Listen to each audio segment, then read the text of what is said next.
this week we're joined by Justine Thomas, General Manager, Arabian Adventures. I've got that right because I know you've just been promoted, haven't you, in the last few months? Yeah, thanks, Richard. Well, firstly, thanks for having me and very happy to be here with you. And yes, about 7 months ago in the midst of COVID, I moved from being the head of meetings, incentives and events with Arabian Adventures to General Manager. So now looking after cruises, business development, contracting, sales and service, which is fabulous, and product. So just a little bit busy then. I think like all of us, we're all busy. We don't have as much business as we'd like, but we're making the most of the opportunity to relook at so many aspects of the business. And we were very lucky in a way that we started a big transformation project pre-COVID in October, actually. So about 5-6 months before COVID hit. So it had already been identified to have a look at different parts of our business. What COVID has done is sped that massive project up and allowed us the opportunity, the very rare opportunity, which it's normally a peak operational month, to be able to look at, what we're doing, how we're delivering it. Is this the right approach? Are we targeting the right markets? Are we looking after our customers? So I don't think we would normally have the opportunity or the time to be able to do the level of delving that we have done and change, which is really exciting. That's a really interesting point, because Dubai is one of those markets that I think we all look at and think, my gosh, the pace of change there is just incredible. Having that opportunity during COVID to actually undertake that project and maybe press that reset button, that must have been an eye opener. I couldn't agree with you more. I think for me, I have never in my life undergone so much change at one time, which is exciting as well. But having the opportunity to reflect and then to take stock, but then make the change. But the biggest challenge, because I am a little bit OCD, as you know, is making sure. I've heard that rumor. Is making sure, it's like Pandora's box. If I'm going to open something, I really want to know every aspect of it. And then it's like, I don't ever want to change something just to change it. It's like, does this make sense? And thankfully, we've got an incredible team around that are super experienced. And I love having them being involved as much as possible, because, many hands make light work. What we're doing now is trying to implement as much change as we can. We've relooked at, like I said, every single aspect, not just one part of each of the businesses. And making that change, we're investing a lot in our teams and development and training through this time as well. And I think through the change, the biggest learning for me was there's no such thing as over communicating, that people will take away what they want to take away, but it's much better to give them a high level of information where they feel that they're part of this moving piece that we're all trying to keep up with at the moment, because none of us have the answer. And anyone that says they do is absolutely, well, I want to know who they are. More now so than ever, right? I mean, tell me anybody that's got that ultimate crystal ball. I think about what you were saying in terms of your OCD tendencies, Justine, and make no mistake about it, Arabian Adventures is a huge business, part of a big family, part of the Emirates family, and there's a lot to cover. But there's kind of two sides to that, isn't there? There's the one side where, as a control freak, you're probably, well, you can tell me about how it's been delegating.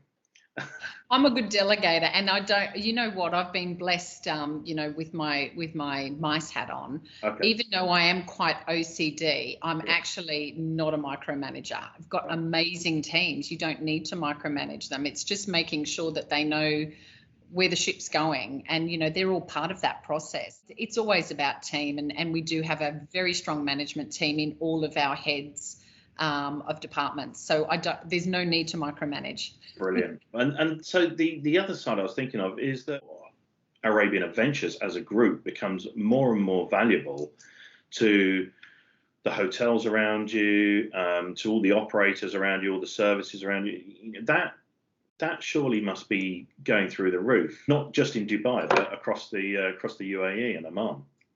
Yeah, absolutely. And I'm lucky, like, again, we've got a big portfolio. So we've actually got a rooms division, a central purchasing that actually does all of the contracting of the hotels. Now, we buy through them and they're part of our family. We've also got someone that manages our third-party supplier agreements, and they're on a technology platform. Again, this is actually, both of these pieces are quite new, all integrated through our systems. You know, what we try to do is leverage those partnerships and make sure that we have really good communication, and that it is for the greater good, and it's a long-term approach rather than just being really short-term for now. Yeah. So you kind of look at the last 10, 12 months and you think, my gosh, you know, your world has pre-COVID been, you know, sort of very much entrenched in the MICE markets and running events and creating events. And personally speaking, you know, what's got you through? What's kept you going during the Red pandemic? wine and gin, Richard. No.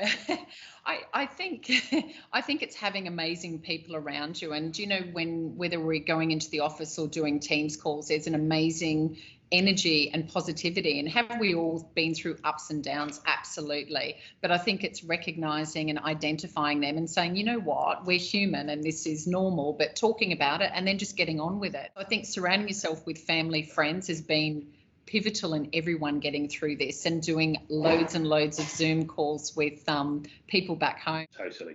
I think Netflix and red wine have been my thing. Honestly, it's just, I know one of the last times we were talking, you were doing quite a bit in Oman a short while back. Tell us a bit about that, because, you know, I think I know Dubai fairly well, I think, although it's changing all the time. I've only dipped into Oman once or twice and not spent any time there. And I think that's possibly true for a lot of people. So it'd be great, you know, to get your perspective, because I know you love the place. I have an affinity with Oman. I fell in love with the place when I went over there about 12 years ago when I first got to Dubai, and it really is like a step back in time, and that's exactly how we position it. I think from an incentive side, it just ticks every single box you could possibly want. For me, one of the big differences is it's 90% local Omani people that are in and around the destination. And then you've got these great opportunities. You can go to the mountains, which is Jebel Akhtar, and then you've got the coastline and the beaches, which are beautiful. Then you've got these big wide open spaces where you can drive for hours and hours, and you wind up in wadis, in these beautiful pockets and waterholes. And then you've got the desert, which again is breathtaking. It's just such a massive country that you could pretty well spend 5 to 10 days there and have no problem filling it.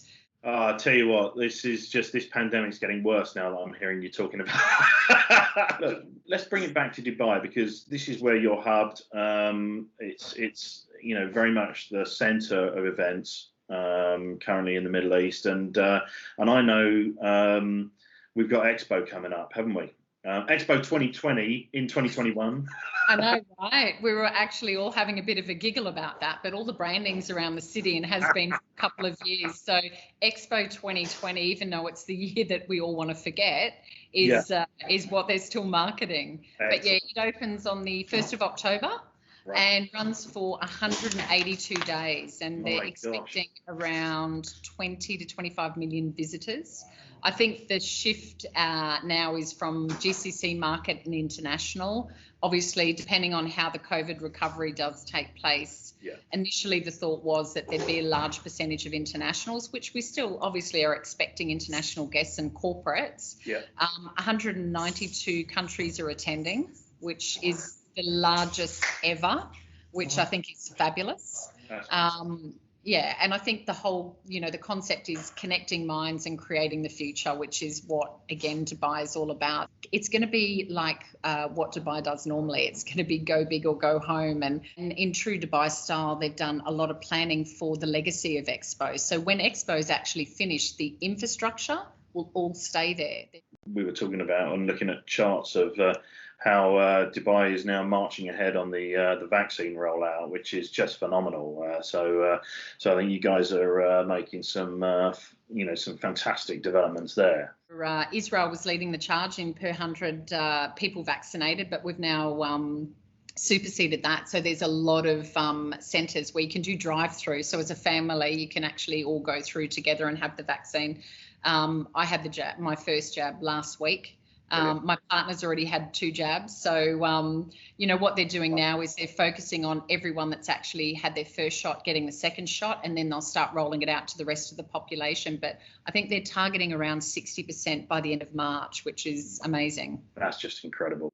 When we look at the effects of this pandemic, and Dubai opened up for a period last year, and then shut down again, pretty quickly.